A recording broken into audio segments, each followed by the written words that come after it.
Good morning. And I'm quite sure, you look out there and you see a lot of seats. I thought they were all black people, but they're only chairs. But for the few of us that are gathered there this morning, I'd like to let you know that although we're few in numbers, but we're going to be very powerful in discussing gospel music. Because we all who are here at the head table, we love gospel music.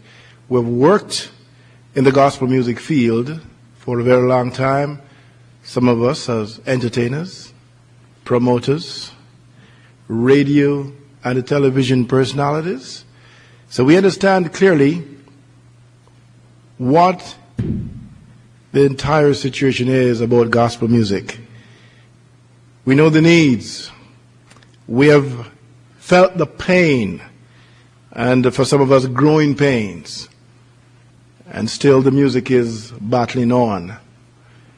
Now, we have a panel of, I think, very brilliant people here. And as my grandmother always said to me, you got to make sure that you deal with the ladies first.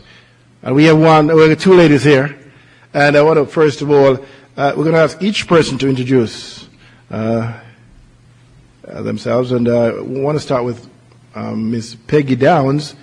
Of course, Peggy, I've been a long-time choir member, choir director, and she has been around for such a long time in this gospel music field. I wouldn't want to say how many years, so I'll leave it to Peggy to introduce herself. Peggy. Well, thank you very much. I am Peggy Downs. I'm presently the director of the Voices of Joy choir, affiliated with First Baptist Church, and we're going into our 26th year. I have been playing gospel music. I was on the secular side, and now I would say for 45 years, and that's pretty difficult when I'm only 39. But and I'm a child of God, and I love gospel music. Here. Thank you very much. Peggy Downs. Let me skip over the next gentleman. All right, give her a nice round of applause. And we go now to Karen Burke. And a lot of you have watched one of the best choirs in Toronto, of course. And they are just going places. Toronto Mass. Karen, an integral part of that. And, of course, that's not where she began. She'll tell you all about it. Good morning, Karen. Good morning, Fitzroy. Good morning. It's great to be here to be able to talk about this subject, which is so near and dear to my heart as well as the rest of the panel. I'm, I guess, a hybrid of my classical training, married into my first love, church music, especially with the sort of early Canadian, I guess we call ourselves Afro-Canadian back in the day when I was colored. But that music is a part of me as well, and so I was able to put the two together. And the Toronto Mass Choir is sort of where we've evolved to in terms of being able to use all of the music that's influenced us, whether it's jazz or R&B or our spiritual background or church music, and be able to make the music that we love today, gospel music. I'm presently a teacher, music teacher at a Christian high school, but as well as full-time director of the Toronto Mass Choir. Along with my husband, we've been directing the choir for 15 years and recording as well. So it's been a privilege. Thank you very much. Give her a nice round of applause. Thank you. Now, did you say your husband? Yes. Yes. Where is he? Okay. You know him? I do, a little bit. Okay. That's good. That's right. And so, ladies and gentlemen, the other successful portion of the successful team, Mr. Oswald Burke, around for a long time. Know him, for many, many years, since Sweet Sound days. Yeah, that's right. One of the best groups to have come through Toronto, Sweet Sound. But you know what? The sound just continued to get sweeter and sweeter. And Oswald, it's your turn now to tell everybody about yourself. Yeah, actually, it's kind of funny this morning, just sitting down listening to Brainerd, because that's basically where I got started in gospel music. I came here in '76. I was a reggae singer, and with the intention of pursuing a career as a reggae singer. And then I got connected at the Oakwood Wesleyan Church where Bernard was the music director. So I was actually in Bernard's youth choir at Oakwood for several years. And that was the start of my involvement in gospel. Back then it was in its virgin state, I would say. And I've went from there to sing with the Revivaliers, Sweet Sound, and now I'm working with the Toronto Mass Choir. Thank you very much, Mr. Oswald Burke. And of course, Oswald wants to get into the other side of recording, and we're looking forward to him really getting into that side fully because he's such a quality person, and I call him he's a giant in the gospel music industry. I want to go right back now to the left of Karen, to Mr. Courtney Williams. Mr. Courtney Williams, of course, well-known promoter, well-known radio host at 89.5 FM, Courtney Williams. You can hear him on Sunday mornings, 6 to 9, whenever he chooses to come in now, because you see, he's a senior man now. So he stays in bed and directs these guys and says, you go do the show, and I'll be there later. But Mr. Courtney Williams has been an integral part of the gospel music scene in Toronto. And I'm very happy to welcome you this morning, sir. And I now turn the microphone over to you. Courtney Williams. Good morning. So good to be here. I've been involved in gospel music since 1976. When I first met Oswald, he was playing bass in the Revivaliers. And since then, I've been involved in it as a drummer, a producer, a promoter, all aspect of it. Now I'm still a radio show host, and form my own label, AGMM, Alto Gospel Music Machine, where I'm involved in the producing end of it with Heart to Heart. But gospel music is my life, it's my soul, it's my blood, it's everything over me. It's keeping me alive. I'm so glad to be here with my friends to talk about something that's beyond, something that I love. And gospel music is it. All right, thank you very much, Mr. Williams. Thank you. And last but not least, Mr. Richard Picard. Now, I knew Richard from he was a young man, still a young man, but way back then when he was a very young man, before he ever thought about getting married, before he thought about kids. But Richard has been in the gospel field for a very long time and rose all the way up to become manager and a big part of the growth and the setup of Faith Chorale. A very powerful and successful, one of Canada's most successful choirs. And when we talk about Faith, you just cannot separate Richard from Faith at all, even though it's maybe not around there now. But Richard has been doing a lot of wonderful things, and I'm quite sure that he's going to talk about his compilation that he did recently, and a wonderful mind to have in the gospel music industry in Canada. We're very happy to have him here this morning. I want to welcome Mr. Richard Picard. Thank you. Good morning, everybody.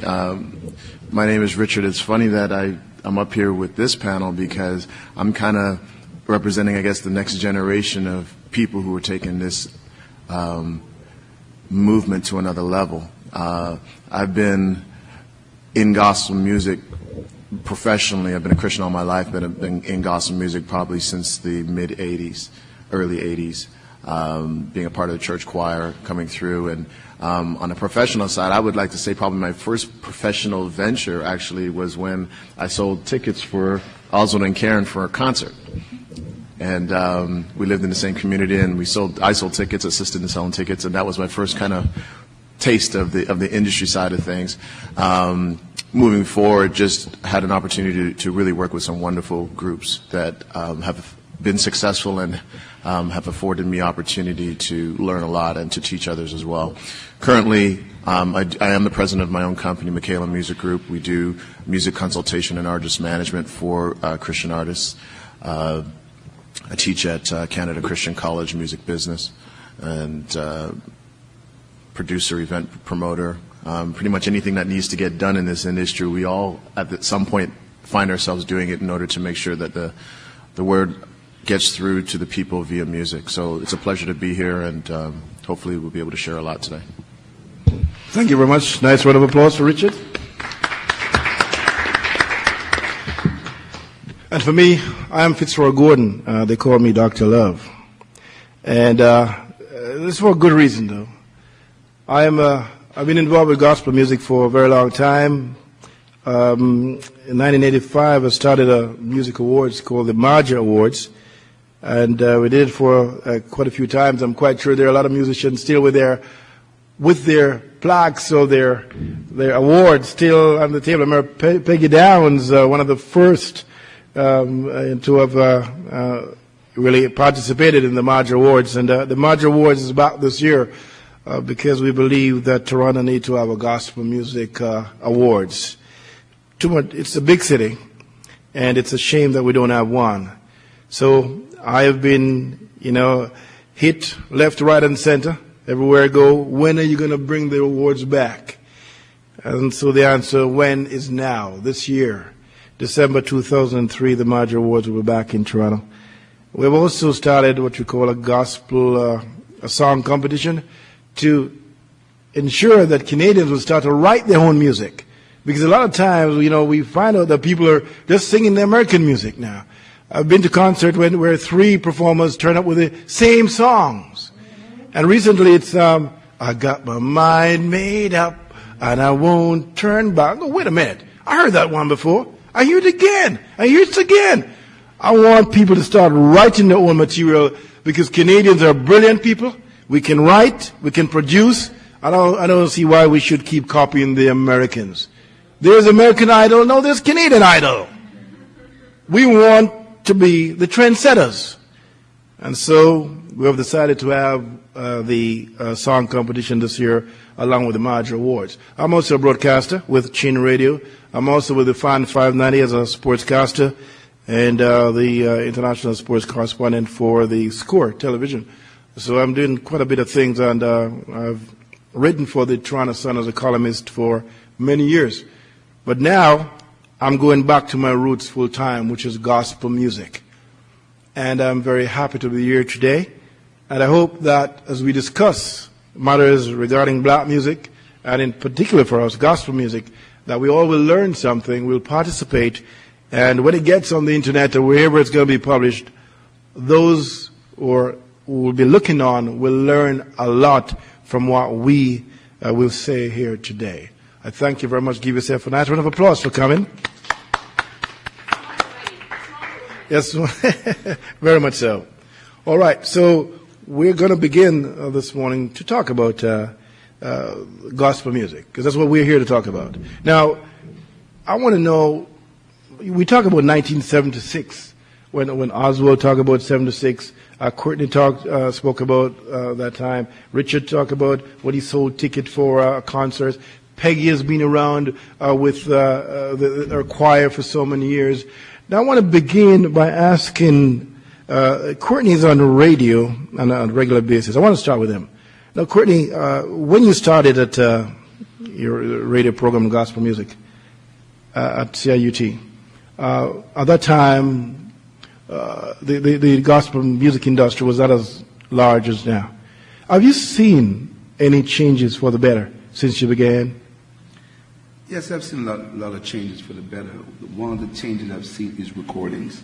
Back then, you used to fight to get a Canadian gospel music recording. Montreal Jubilation, which I think was the only one you could put your hands on. Then you have the Revivaliers, and then you have what you call singles. Like we used to play 45s, and we used to play, believe it or not, lots of Southern Canadian gospel music back then with the Elliots and some of these groups, just to fill the program slot, because we had to do the Canadian content so that we didn't all play American music. So we have seen a change where right now I could do a full show, 3 hours nonstop with all Canadian artists, singing country, singing rock, singing blues, singing hillbilly. This is all black gospel now. I could do a full show, probably I could run a nonstop without saying, repeating songs. I could do a full day's program with all the recordings out there now, and that is a great, vast improvement from when we started. So you've seen some progress. That's what you're saying. Yeah, big progress in recording. Peggy, for you, what's your take on this? Do you think the gospel music industry is moving forward, or are we stagnant? because some people believe that it is stagnant. No, I don't believe it's stagnant at all. I believe it is moving forward. Only based on my experience and my roots being in Nova Scotia, I can see how it's escalated from there to my coming to Toronto, and I'm just elated at the number of churches that have young groups, and while I necessarily can't do all the jiggies that they do, I call it, but I'm just elated that so many young people are getting involved, and I see that as an escalation, not a downfall. When you talk about young people, Karen, you got a choir. Exactly. And you got a lot of young people in the choir. Mm-hmm. I've seen a lot of people rise up and just disappear like that. That's right. Mm-hmm. And I want some very good voices are out there, at home doing nothing at all. And I'm wondering, how do you keep young people interested, involved, so that they don't just rise up as a rose plant and die again in a few years? How do you do that? I think it's really important that we mentor. A lot of times we get involved and focused on our own activities, and we forget that we have to be building roads so that young people can follow. And even when TMC started 15 years ago, we had the majority of the people were under 25. Now, some of those folks have grown with the choir, and now they're not 25 any longer, but the kids that have grown have been actually going out into the community, maybe even with their time with TMC or after their time, and starting their own ministries. And so we have seen so many ministries start up from within, from within TMC. It's been important for us to be a place that people can come and learn, and then step out and do their own thing, and that's been fine. I mean, I have done all the auditions for the choir along with my colleagues, and we've probably done over the 15 years 300 or 400 auditions of people have come through the choir, and so not everyone makes it through, but those people that do come, that we, even if they don't make it, I make sure they leave with some knowledge of how they can actually go out and use their talent in another way. And it's great to see that happening. And there's people that have their own ministries. We think of Sandra Taylor and Marvia Wilson, Providence now, I guess. Just several people that have been involved with the choir that have flourishing ministries today. And we're so proud of them. They're doing amazing work. And those are some of the success stories. Now, Oswald, as I come to you, you've been a director. A lot of times you've been one of the mainstays in groups, to keep groups together. We have a lot of people who try to do this, but they have a lot of difficult times in maintaining that act of strength. You're very courageous to be hanging on for so long and able to maintain the quality voices like Toronto Mass. How do you do it? And what message would you have to choir directors today? How to keep choirs or groups together? Well, first of all, choirs are very difficult. That's probably the most difficult form of a ministry to keep together, because we find we spend a lot of time dealing with people problems, and I guess it's just a matter of you have to be fully committed to it. I mean, otherwise you get frustrated. I mean, there are times when even the Toronto Mass Choir we've had to decide, look, because there are problems, within the membership, let's scrap it. I mean, I think 7 years ago we did that. We scrapped it, and for a whole year we didn't do anything. And we went back and re-interviewed all the members and started from scratch again. So I think that probably number one is commitment and the love for what you're doing, and because there's no other reason, because there's no money to be made in it. Thank the Lord that we all have jobs over the years to support our families. But eventually, one of these days, we hope that we'll be able to do it, and be able to sustain ourselves from it also. Right? Not only for love, but for money too. That's right. So Well, you said you got to be like a parent, sometimes even like a psychologist, and even in some cases almost like a psychiatrist. Well, I mean, in our case with Toronto Maxwell, I think, I mean, it's almost like you're running a little church, really, you know, because, I mean, over the years we've had at least 300 people pass through, you know. I mean, we've changed band members like 10 times, you know, different people passing through, you know. So you got a lot of personalities. So people come through, and usually when someone joins, we ask them to commit for at least a year. Yes. And then, you know, because, I mean, in a way it's good because you're getting new people coming with new ideas and it refreshes it, you know, on an ongoing basis, you know. But it's been challenging, you know. You know, let me continue on the same vein with Richard, you know, being with as a foundation of faith, and you are still managing artists. How difficult it is to do this and to keep people really focused. Because we understand that a lot of people, you know, they have their own ways.